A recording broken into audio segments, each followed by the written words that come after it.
Krishnaji,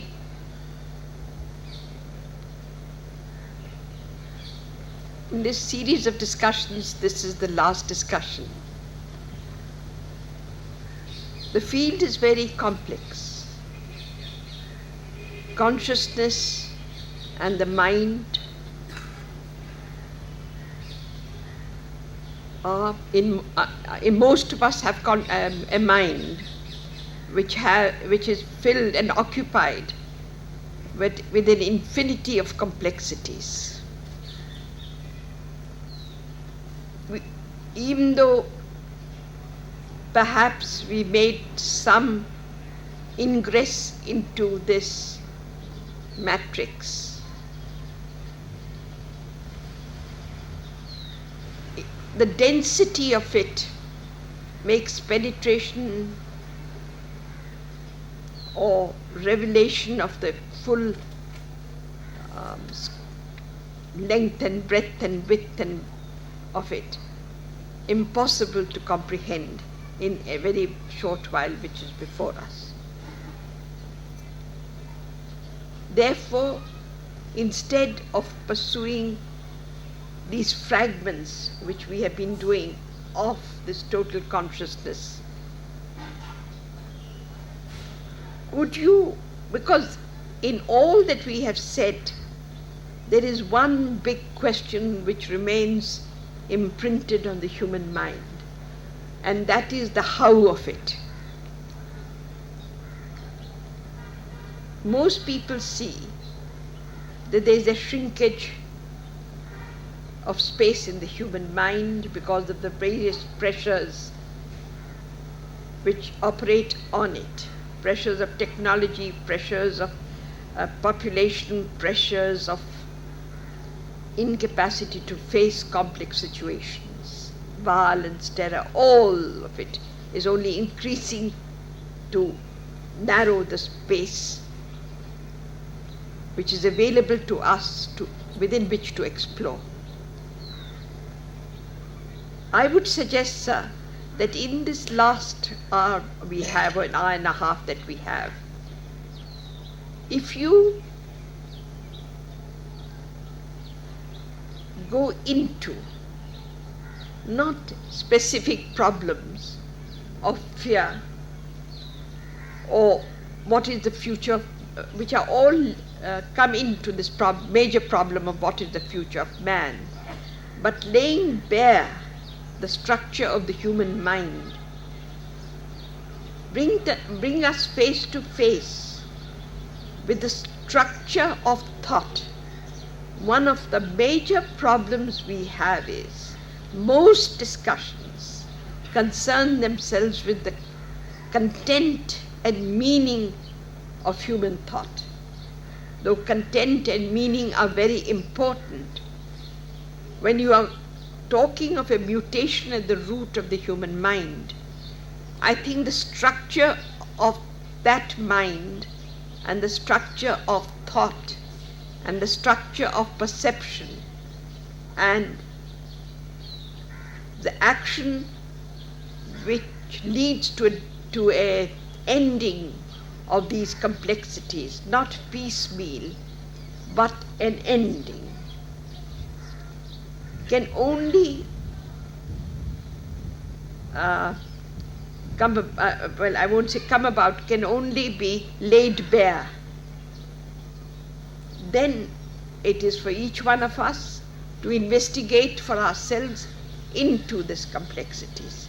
But I think if you laid it bare, the structure, and even though you will never answer, I know you for so many years, and I know you will never answer the how of it, yet the how of it is at the root of our inquiry.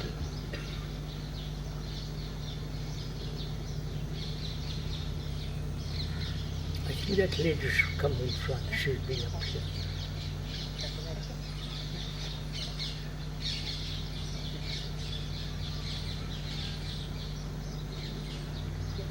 Why don't you sit there? You'll find it shade.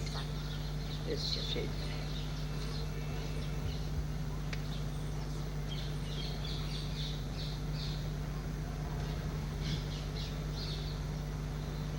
Would you like something, sir? May I ask something?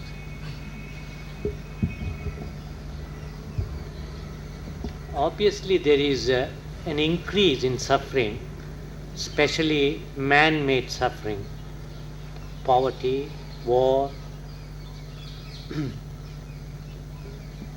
and changes brought about by various developments in mechanics and engineering. So the young man is drowned in this suffering and fear and finds it difficult to come to terms with life. In this context, what is the nature of wisdom?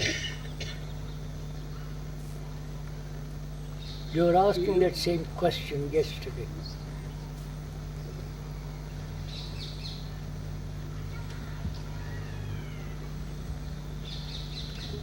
So this morning we talked over together fear, the whole movement of fear.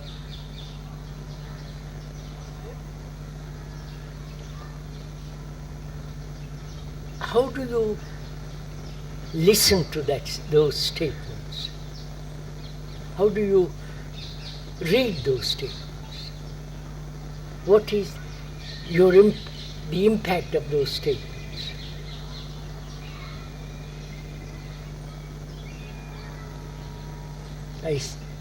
We said that this morning, desire, time, thought,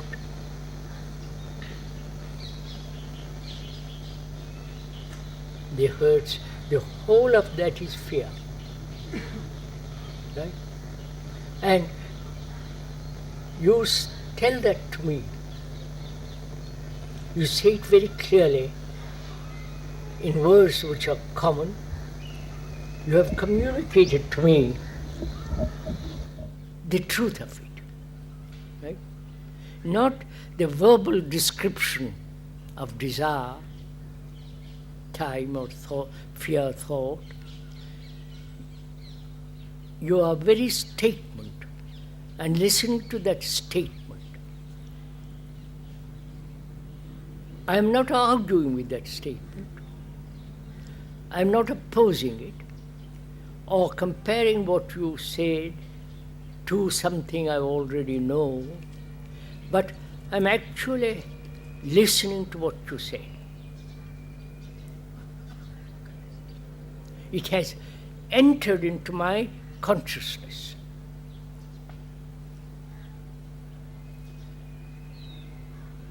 That part of consciousness which is willing to observe, which is willing to listen, which is willing to comprehend entirely what you are saying, what you have said to me.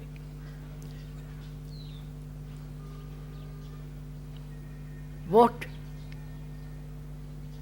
is the impact? Is it a verbal impact or a logical impact, or you have talked to me at a level where I see the truth of what you have said? Now I'd like to discuss that a little bit, because that may reveal the state of my own mind. Not the state of your mind, but the state of my own activity of listening, the impact of your statement, and the depth of the truth of what you have said. What does it do to my consciousness? Would that be all right? Huh?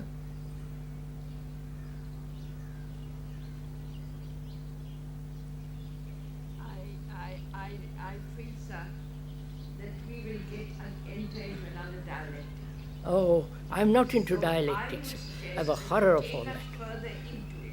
You've been now before you. and we are still at the periphery. Uh-huh. And unless you open it up and perhaps later enter into the discussion. But I think you have to open it up much more.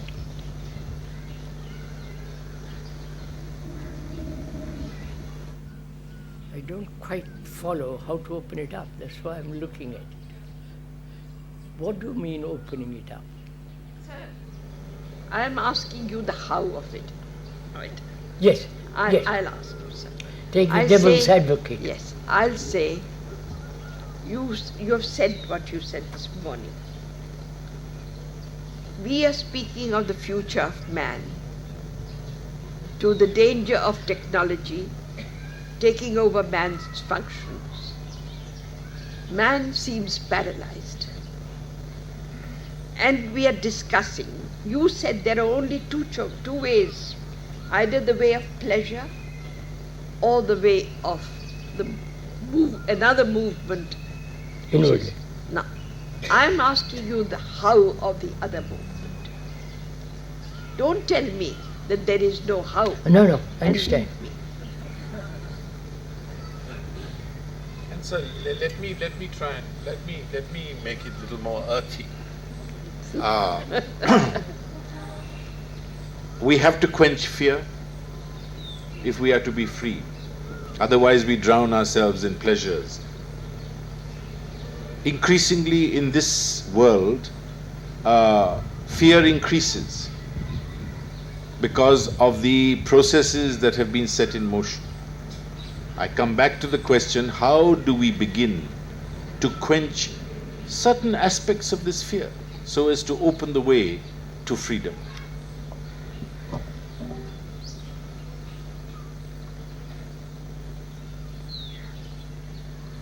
So when you ask how, you're asking for a system, for a method,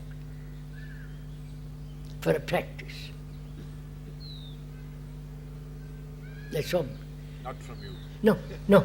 When anybody asks the how am I to play the piano? It is all that's implied. Practice, a method, a mode of acting. Now, when you ask the how, you are back again to the same old pattern of experience, thought, experience, knowledge, memory, thought, action. You're back in that system. Right? I don't know if you're following my... Now, can we move away from the how for the moment and observe the mind or the brain, our own brain, how to look at this whole movement of fear? Not the how, but pure observation of it.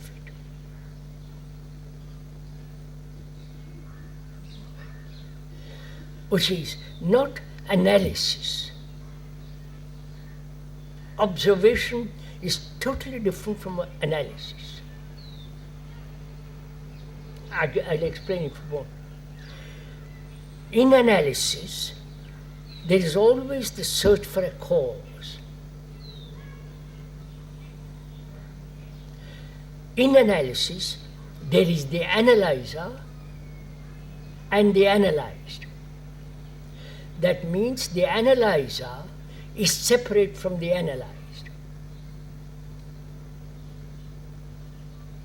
Right? That separation is fallacious. It is not actual. Actual being that which is happening now. All that process is involved in analysis.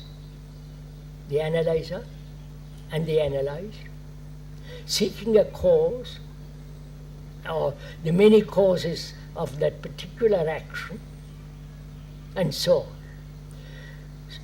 And observation is totally free of analysis. Just to observe. Is that possible? To observe without any conclusion, without any direction, without any motive, just pure, clear looking. Is that possible?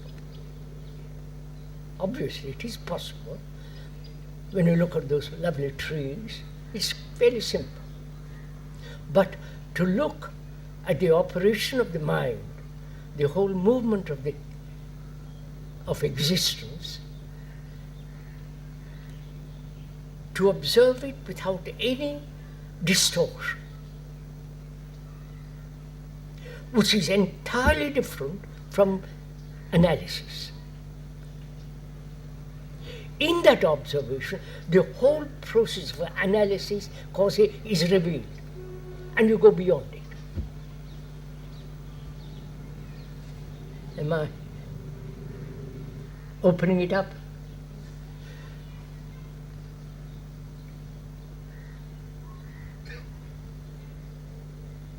That is, I can look at that tree without any distortion, because I am looking optically. Now, can I look?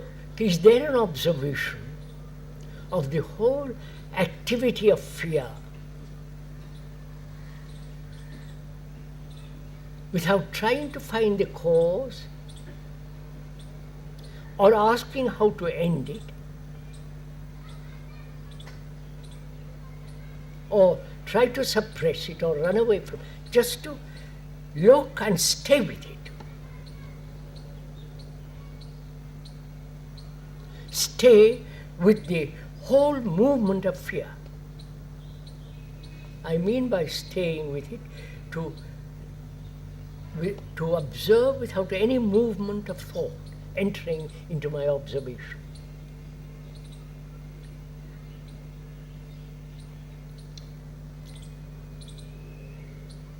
Then I say, with that observation comes attention. That observation is total attention.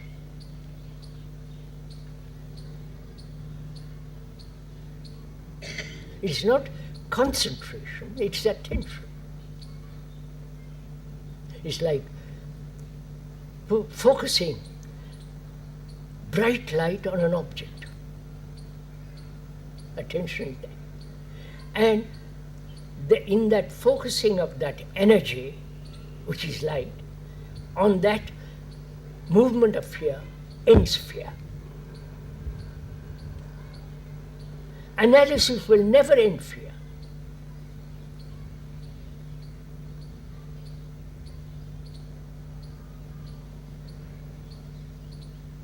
That's what we can test it out.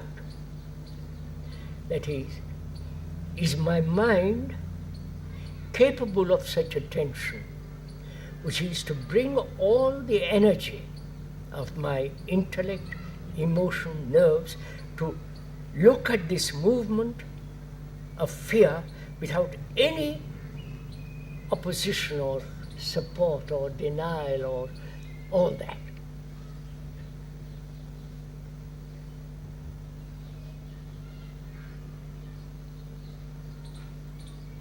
May I say something?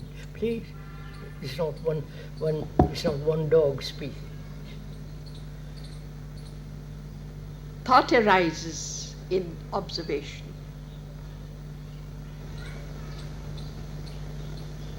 Does one stay with the observation of fear? Then what happens to thought? Does one put it aside? No. What does one do? No. I explained, look. I said thought arises, which is also a fact. Yes. No, just listen. You explained to me this morning not only the personal fears, but the fears of mankind, which is this stream, in which is included thought. That is desire, time, thought, and the desire to end it, to go beyond it, all that is the movement of fear. Yes. To look at it, to observe it without any movement. Any movement is thought. Yes, but sir, this is where I would like you to proceed. You may say any movement is fear, but Is thought, I say. Thought. is thought. But in that observing, thought arises, which is also a fact. No, it doesn't. No, please listen. I said desire, time, thought. Thought is time, and desire is part of thought. I see you have shown the whole map of fear. Yes, me. Thought, in which thought is included, Yes, right? yes. There is no question of suppressing thought. That's impossible. Yeah, that's yes.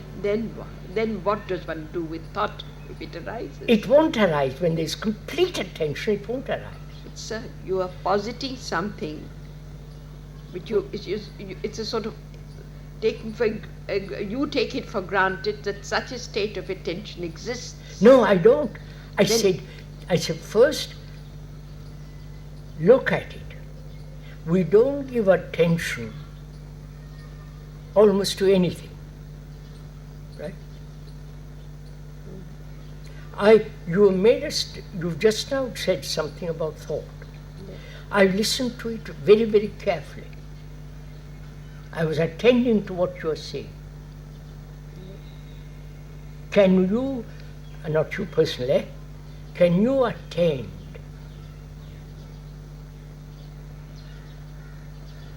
You see, sir, the attending is to what arises.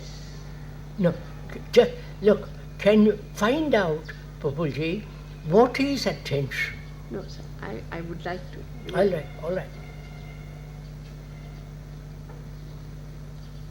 For an instant, attention is.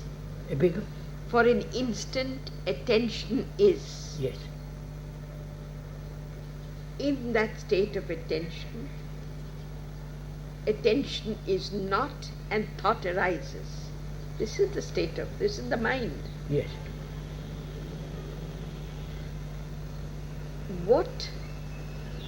There is no doer, because that is Of pretty course. obvious. Go on. It is neither possible to remain immovable nor to say the thought will not arise. If it is a stream, then the stream will flow. So, no, are we discussing what is observation? Yeah, we are discussing observation. In that observation, I raised this problem, because that is the problem of attention, that is the problem of self-knowing, that is the problem of our minds. That in observing, Thought arises. thought arises. Yes. So then what? Do you stay with the observing of fear? Then what does one do with thought? No, No, that's what when in your attention the thought arises, you put aside totally fear, but what you pursue thought. That's what I wanted to bring out. I don't know if I make myself clear. That's what I wanted to bring out. I want to observe, not want, I observe the movement of fear. In that observation, thought arises. The movement of fear is not important, but the arising of thought. Then then there is total attention on that thought. Right?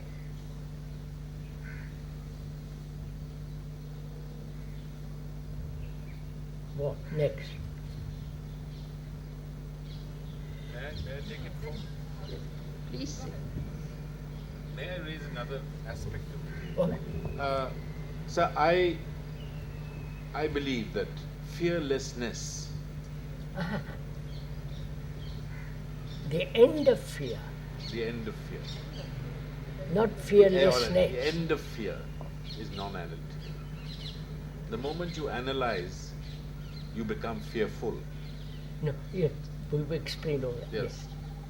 But the consciousness with which you observe, The- that consciousness requires a renewal of thought every now and then. Otherwise, you become a vegetable. No, sir.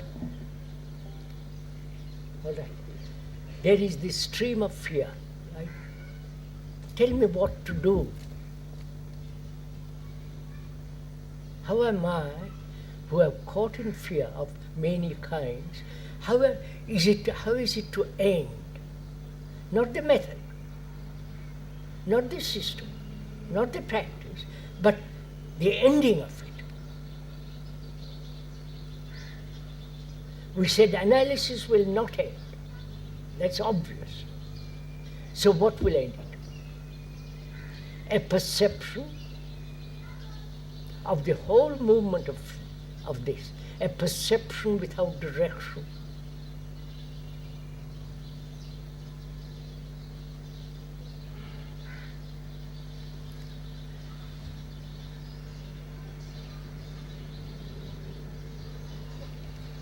मुझे ऐसा लगता है कि कृष्ण जी ने सारी परिस्थिति के बीच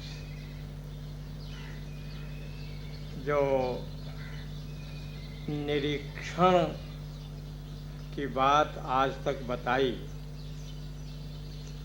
उसका साधन हमारे हाथ से छीन लिया।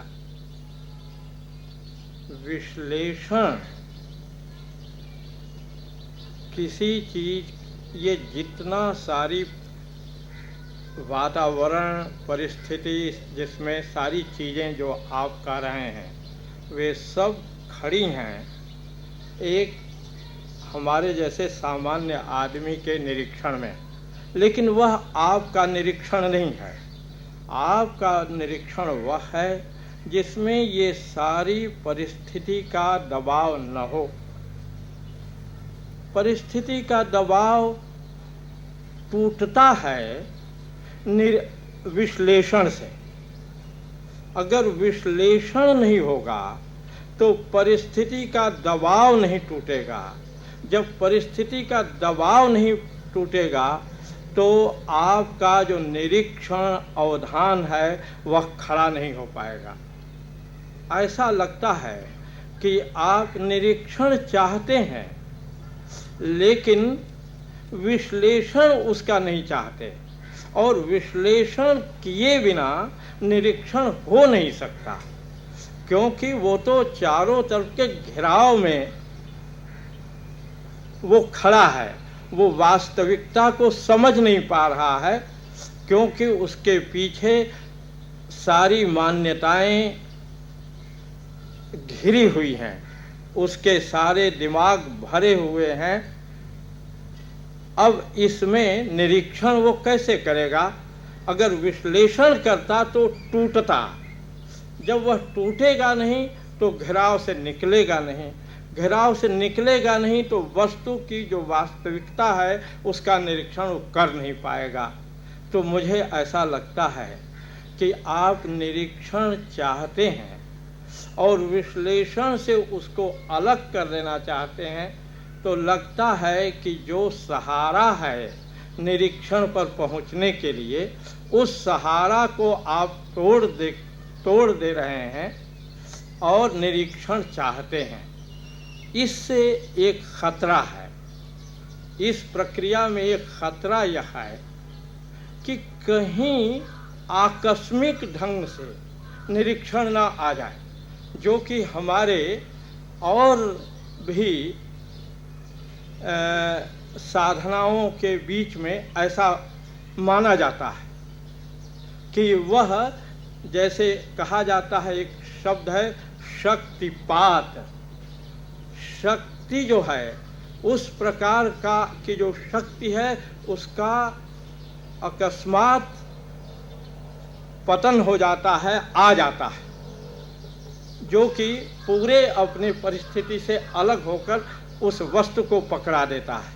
तो कहीं यह न हो जाए, तो मैंने दो बात कही कि निरीक्षण बिना विश्लेषण के संभव नहीं है।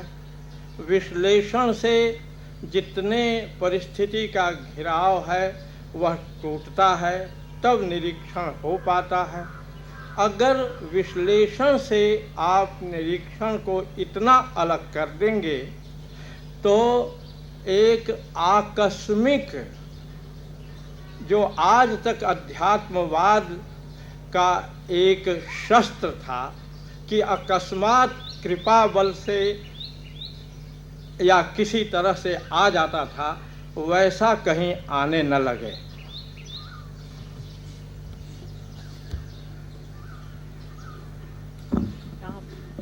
करो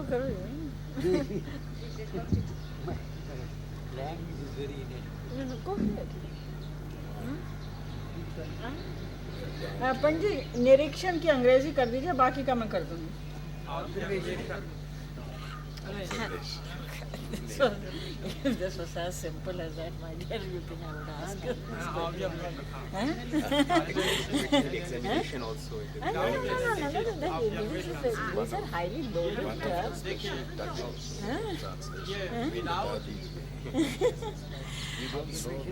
विदाउट ऑब्जर्वेशन एनालिसिस कहा ना, इसी पर मेरा सारा कि ऑब्जर्वेशन के बगैर, ये एनालिसिस के बगैर ऑब्जर्वेशन हो ही नहीं सकती।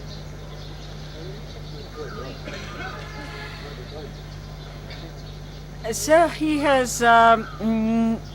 taken issues with you. Good. You made a statement in speaking about fear,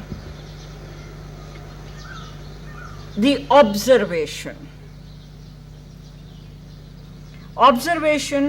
of the movement of fear. Why I am referring to that, because his issue cannot be understood unless we go back to your statement. He says that the distinction that you have made between analysis and observation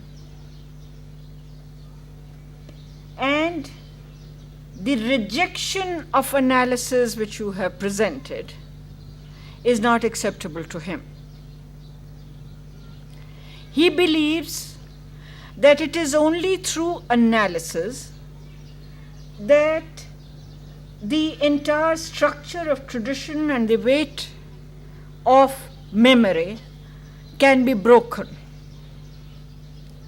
And it is only when that is broken that observation is possible. Otherwise, to paraphrase that it would be always a conditioned mind which would be observing. He believes that by your insistence on observation as distinct from analysis, perhaps, he asks, there is the possibility or the probability of the type of accidents or sudden happenings occurring of which other people have spoken or known. And if I understand, यहाँ तक ठीक है? हाँ, ठीक है या नहीं है बताइए. And that therefore there can be the opportunity in which the phrase that he uses is doesn't need translation, of Shakti path taking place, that is the destruction of power. This is the concept that the accession of power. Path. No, may I say one word? Is the nature of looking at fear, that's why I'm answering part of this question, is the nature of observing or looking at fear or listening to fear of the same nature as looking at a tree or listening to a bird? Please, is it of the same nature? Or are you talking of a listening and a seeing which is an optical observing plus? And Plus, if it is plus, what is the plus? Sir, I would also like to say something. Take this, Pujyapal. Please. I see a great danger in what Upadhyaya ji has said. He says there cannot be observation unless it is accompanied by analysis. And if there is observation without analysis, then that observation may have to depend upon an accident, an accidental glimpse, an accidental awakening of an insight. That he concedes as a possibility. My submission to him is that unless observation is cleansed of analysis, it is incapable of freeing itself from the fetters of conceptualism. The processes in which we have been reared are processes where observation and conceptual understanding go together. It is almost difficult for a modern educated person to observe without simultaneously bringing in to operation unconsciously and consciously a process of conceptual comprehension. Now, observation that has not cleansed itself of conceptual comprehension disables itself from what you would call pure observation, as I have understood. Therefore, in my opinion, it is very necessary to establish that analysis is the obstacle to observation. We must see this as a fact, that analysis prevents me from observing. Because analysis takes me into the intrusion or introjection of conceptual comprehension, which is not observation.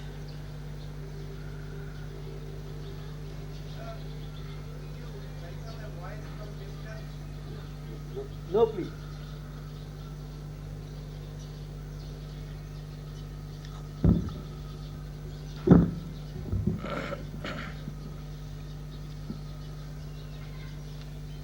We'd like you to.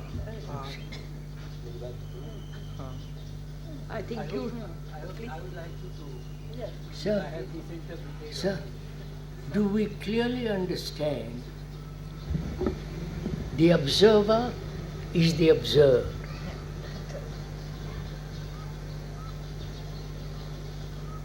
I observe that tree, but I am not that tree. I observe various reactions as greed, envy, and so on. But the observer is greed, is not separate from greed. The observer himself is the observed, which is greed. If that is clearly not intellectually accepted, but actually see the truth of it as a profound no, I won't use the word experience, a profound reality, a truth which is absolute. I'll get lost in all this. I am saying when there is such observation in which the observer is not, the observer is the past. And when I observe that tree, all the past associations with that tree come into being. I name it as oak or whatever it is, like and dislike. Now, when I observe fear, that fear is me. I am not separate from that fear. So the observer is the observed. Is that a truth or just a conclusion?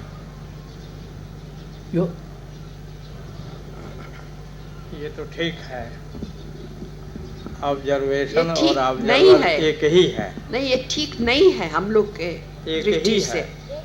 Wait, sir, I want to finish this. I haven't finished it, forgive me. In that observation where there is no observer to observe, because there is only the fact, the observer is the fear is me. I am not separate from fear. Then what is the need for analysis?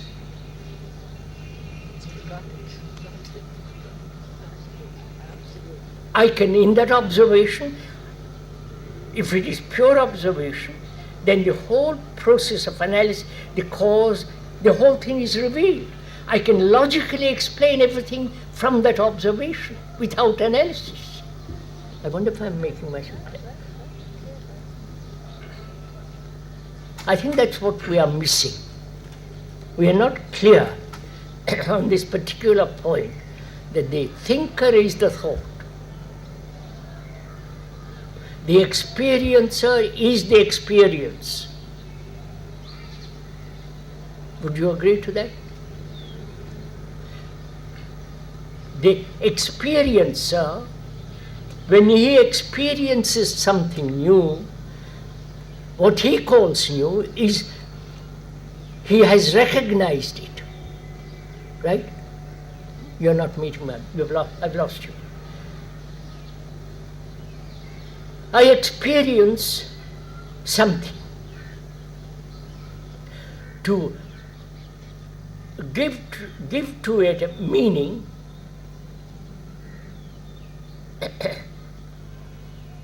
I must bring in all the previous records of experiences. I must remember the nature of that experience. Therefore, I'm putting it outside of me. But when I realize the experiencer, the thinker, the analyzer is the analyzed, is the thought, is the experience, in that perception, in that observation, there is no division, there is no conflict. Therefore, the truth of that, when it realized, that truth it can explain logically the whole sequence of it. Have I made it this clear or clear as mud?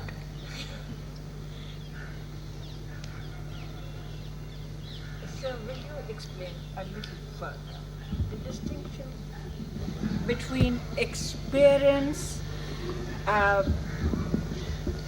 and truth as known? How would you explain that? I don't understand you. Experience, you said the experiencer is the experienced. All right. Not I said. No, please, just a minute. Is that a fact? Is that a truth? Exactly. That is my question, immovable sir. truth. How does one know whether this is But that's a truth? Without the wait, experience, wait, and therefore we go back to this. Look, That let's look. I'm angry. At the moment of anger,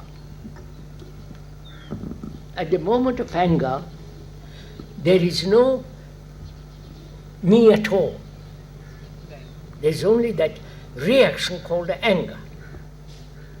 A second later, I said, I have been angry. I've already separated anger from me. I don't know if you're following me. agreed, absolutely. Panditji. So, I have separated it from a moment later, so there is me and anger. Then I suppress it, rationalize it, why shouldn't I be angry, and so on, so on, so on. So I've already divided a reaction which is me into me and not me. And then the whole conflict begins. Right, sir? Whereas anger is me. I am made up of reactions. Right? Obviously. So, I am anger. Right? Have you come to that point? I am anger. What happens then? Before, I wasted energy in analyzing, in suppressing, in being conflict with anger. All that wasted energy is now concentrated. There is no wastage of energy. With that energy, which is attention, I hold this reaction called fear. I don't move away from it because I am that. Then because you have brought all your energy, that fact which is called fear disappears.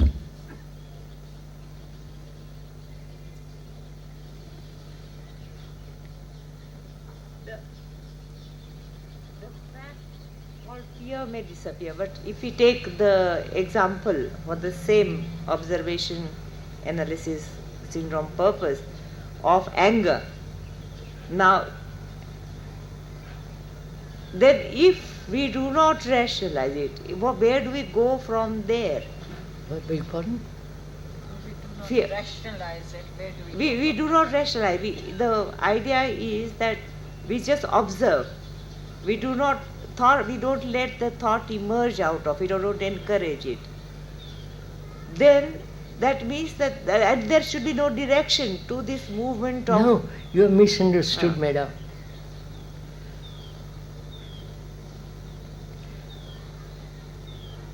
Do you personally see the fact that anger is you? Yeah. Huh? No, don't say yes. Go into it. Hold it a minute. You are anger, you are envy, you are jealousy, all that. You are that.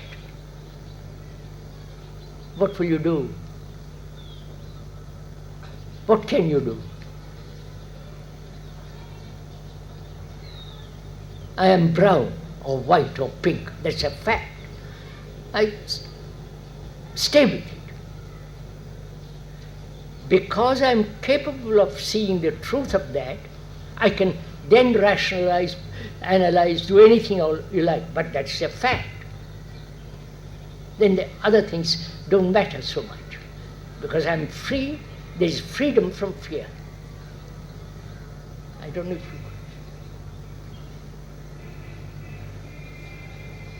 you wanted to find out in what manner fear can end. Right? I've shown it. No, I have. As long as there is a division between you and fear, fear will continue. Like the Arab and the Jew, the Hindu and the Muslim, this division. As long as this division exists, there must be conflict.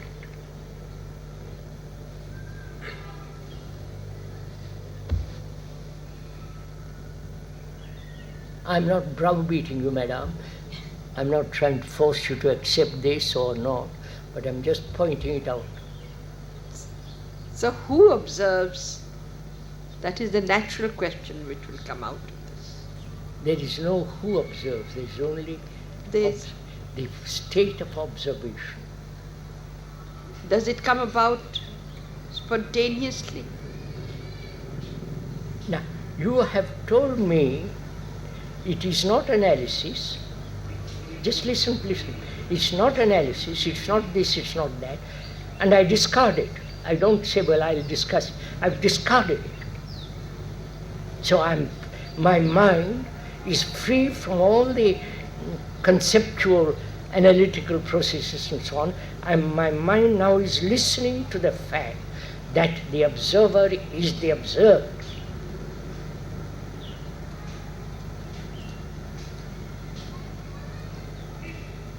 You see, sir, there are two things in this.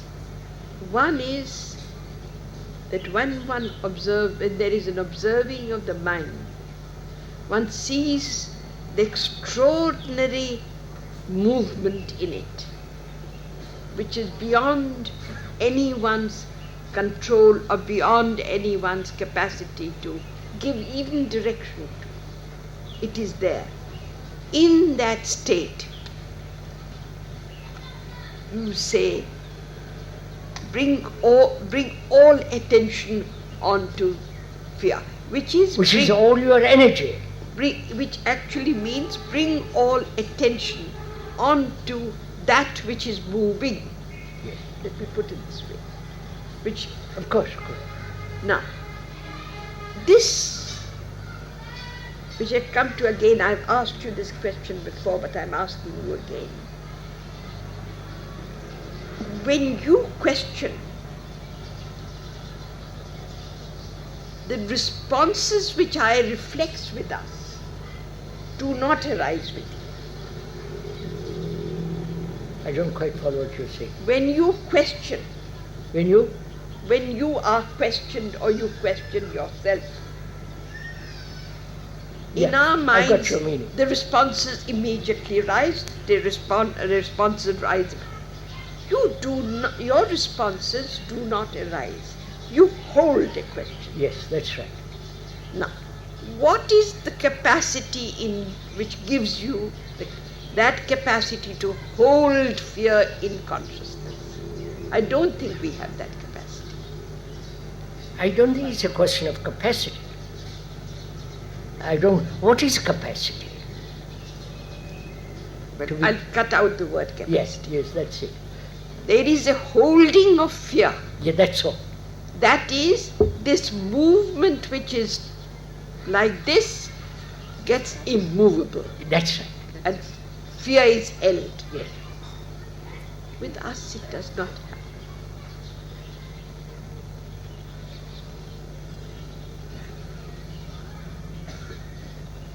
Can we discuss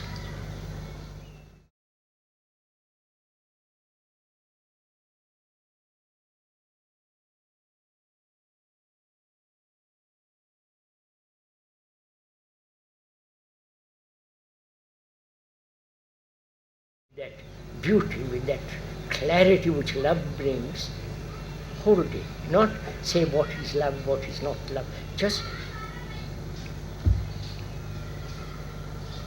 it's like a vessel holding the water.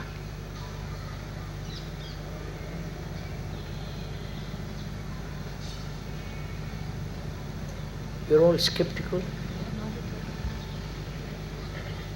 Panditji, what do you say? You see, sir, when you have an insight, I'm using a word which perhaps we can discuss. I'm using a word which is insight. When you have an insight into fear, fear ends.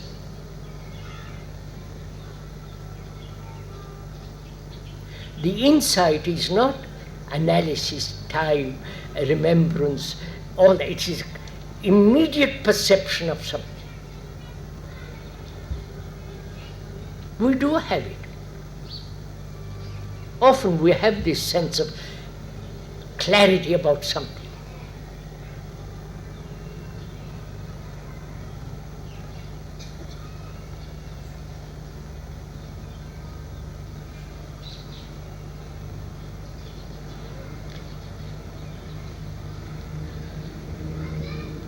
Is all this theoretical, sir? Sir? No, sir, I find that clarity, when you speak of clarity, that moment of clarity, I accept that. But it must come as a result of something that has happened. And it must move from period to period. It must move from level to level. No. My clarity cannot be the same as Sir, your clarity. Look, sir, please, clarity is clarity, it's not yours or mine. Intelligence is not yours or mine.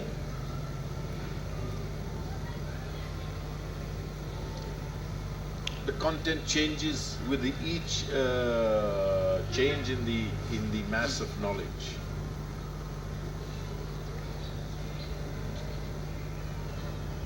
What are we discussing now? Sir, I'd like to go into it if I may.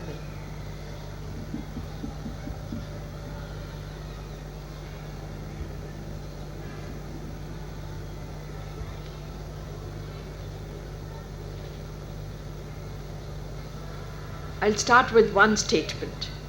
In observing the movement of the mind, I won't bring in fear or anything. In observing the movement of the mind,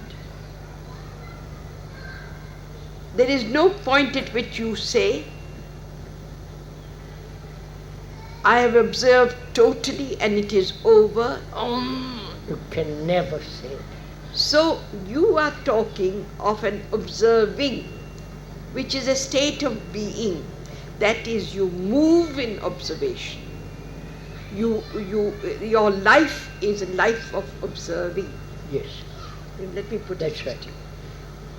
Out of that observing, action arises.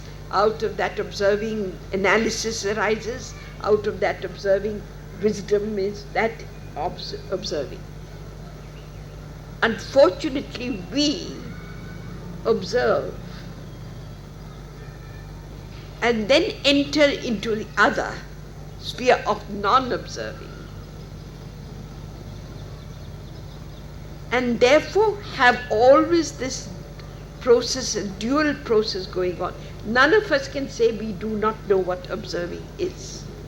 None of us can say that we know what a life of observing is.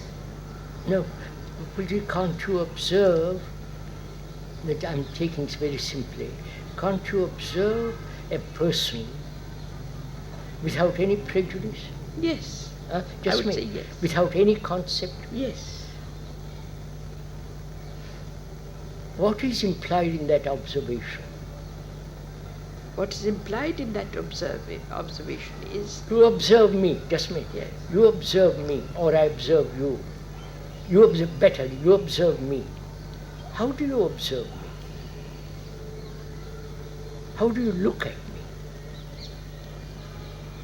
you see, sir, why should there be a how in looking? No, not how.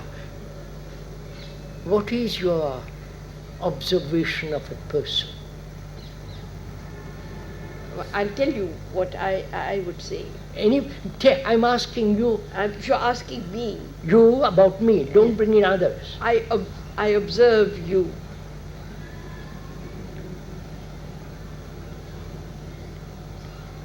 It sounds very, very, this thing saying it, but I observe you What is your reaction in that observation? With the energy which is, with all the energy I have, I observe you. Yes. No, sir, please, it becomes very personal, that's why I won't. I know, that I move away from it. Sorry, forgive me. But I know what you, I can't say that I do not know what it is to be in a state of observing. Look, without the Rupaji, word. could I take this example? I'm married. Excuse me if I repeat this. I'm married. I've lived with that woman for a number of years. I have all the memories of those 20 years, or 5 days. Now how do I, no, not, in what manner I look at her?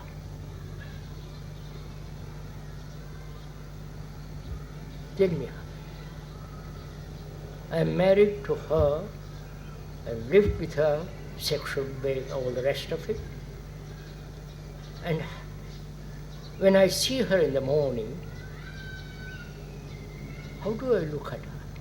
Not how. What's my reaction?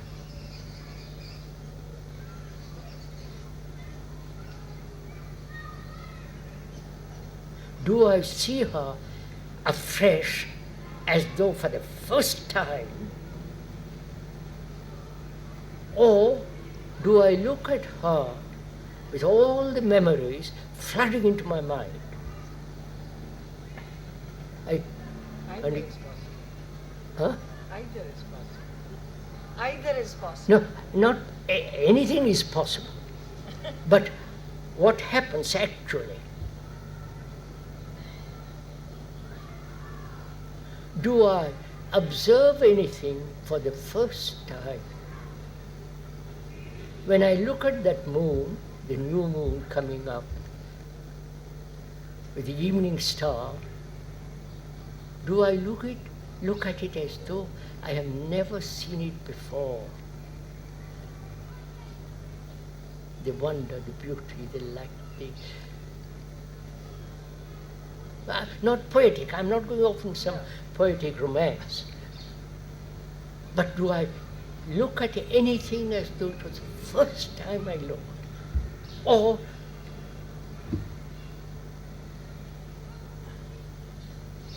saying that can we die to our yesterdays and to our past?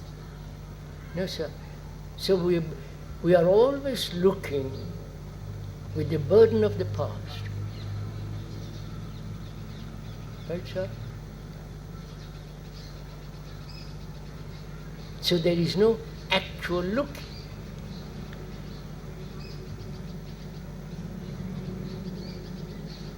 So this is very important. When I look at my wife, I don't see her as though she, for the first time, I've seen that face. Because the causation of that is the memories. Right? So, my brain is caught in memories about her, or about the politicians, about this or that. So I'm always looking from the past. Right?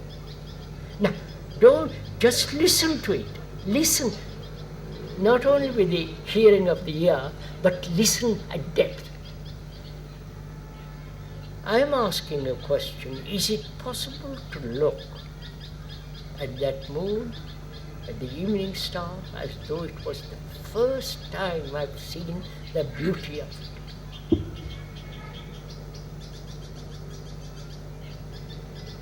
Without all the associations connected with the moon. Can I see the sunset, which I've seen in America, in England, in Italy and so on? Can I look at that sunset and see, by Jove, it's the first time I see it?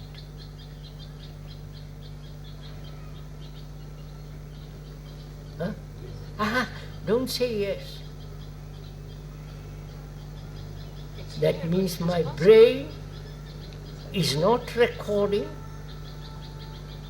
the previous sunsets. And no, don't say, madam, this is the most Very rare, but it can happen. Very rare, but it and not rare. And how does one, I mean, this is the question, because I would tend to say, not, it is open because they may be very rarely. How does one know that it is so? Is it also What? not the memory What? of the first looking What? that which is What? coming in and is What? illusion of that? How do you know? You're asking. You see the moon and the evening star first time. And is it not, it may be the memory of the first time which is making you look, the period. Just is wait, being just wait, first. just wait, sir. I know what you're saying.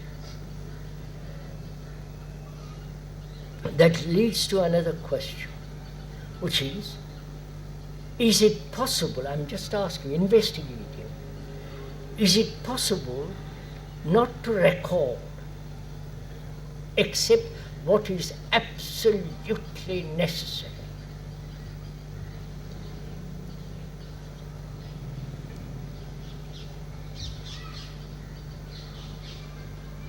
Panditji, join me, please. What do you say? Why should I record the insult I may have received this morning, or the flattery? They're both the same. Why should I record it? Yes, you flattered me. This is a good talk, or you're a marvelous person, whatever it is. Or he comes around and says, you're an idiot. Why should I record it? So this is. No, I'm asking. I'm asking you. You ask the question as if there is a choice possible for me to record or not to record. There's no choice. I'm asking a question to investigate. So put the drill into it.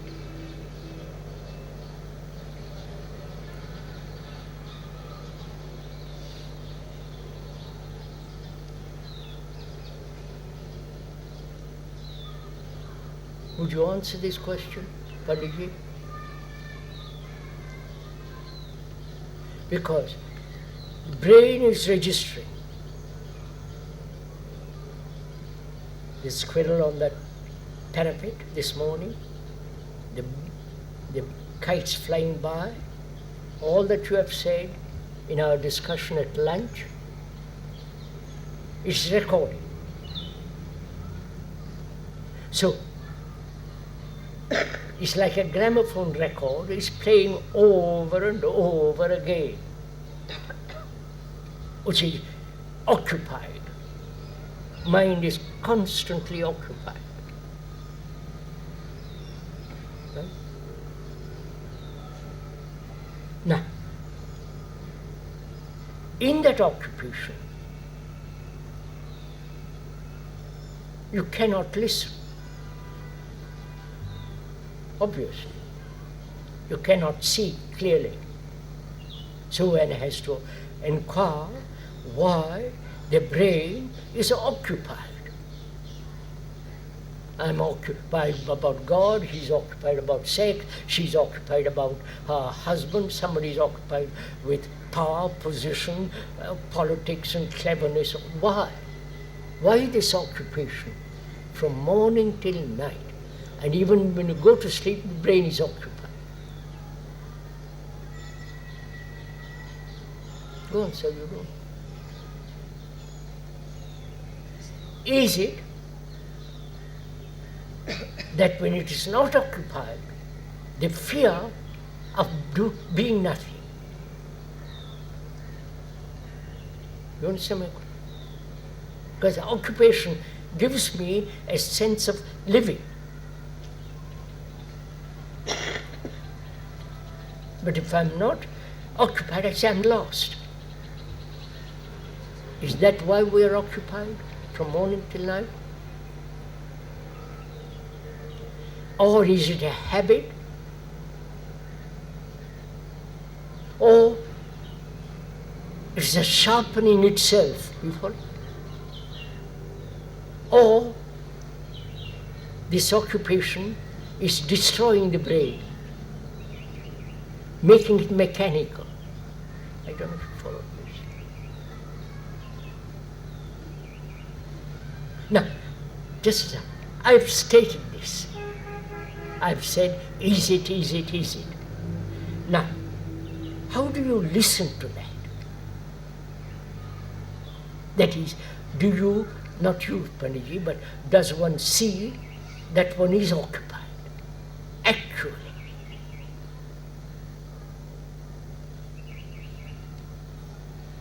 And seeing that one is occupied, remain with it. Not say, I won't be occupied, I must not, it's good for the brain, blah, blah. Just to say, yes, I'm occupied. See what happens then.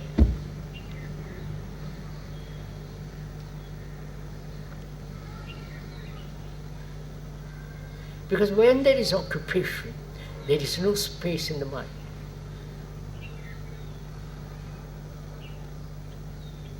So, when I look at my wife as though for the first time it's the mind that's not occupied.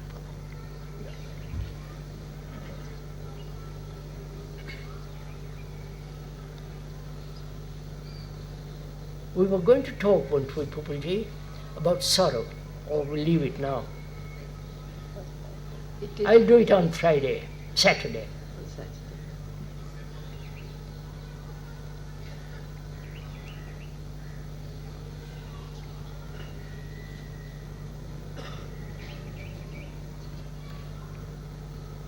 Madam Simonetta asked a question. Is it personal or universal? Yes, madam. Why are you not concerned about the individual? That's your question, isn't it? Why do you make it all into universal?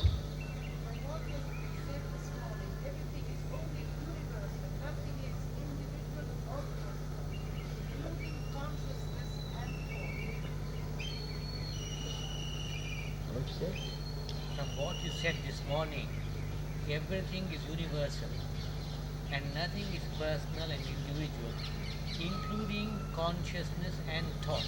Of course. Are you, not you, madam, are you an individual?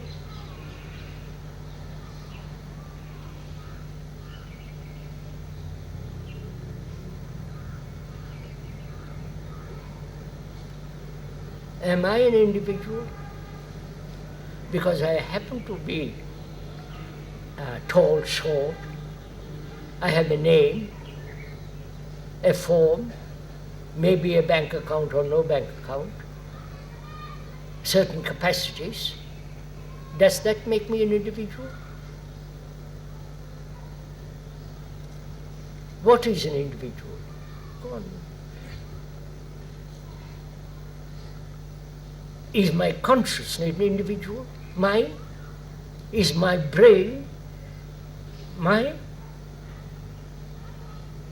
Or this brain, it has evolved through thousands of years. Brain, not my brain,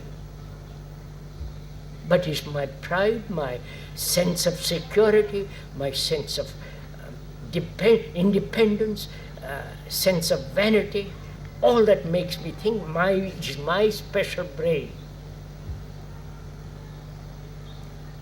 This so, see, this leads to totally different. Or I am the collection of all the experiences of mankind.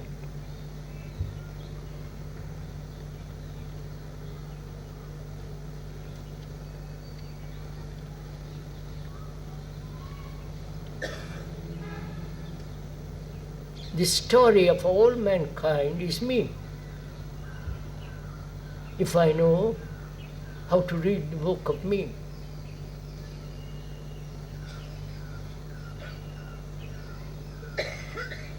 So on.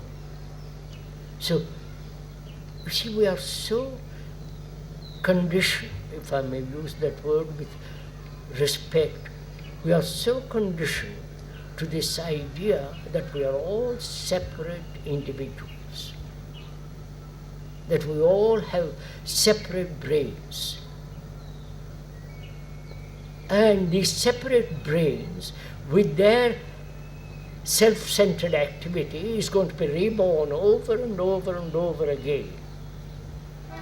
Right, sir? I question this whole concept that I am an individual. Not that I am the collective. You understand? I don't know if you follow. I am humanity, not the collective.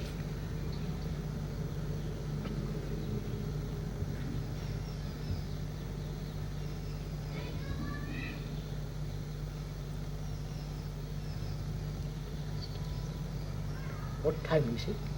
It's 5:31. All right, sir. Probably you disagree with the whole circus.